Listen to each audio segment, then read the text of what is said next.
Yun na, natapos na natin yung ating hamba at pintuan. Nakabit na rin po natin yung ating doorknob. Isa sa pinakamahirap sa paggawa ng pinto, yung doorknob.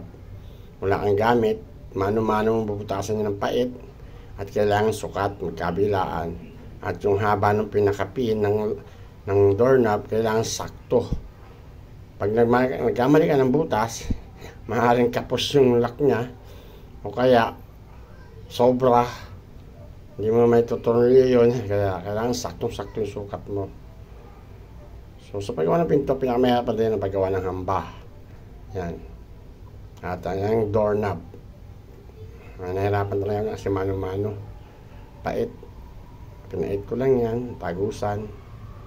At kailangan halmang-halma dun sa doorknob para hindi sa mauga.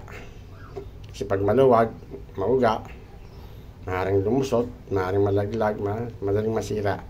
So yan, salpak na salpak talaga siya. Talagang sinukat natin ng gusto. Hindi naman sakto lang. Hindi ganang ma-skip.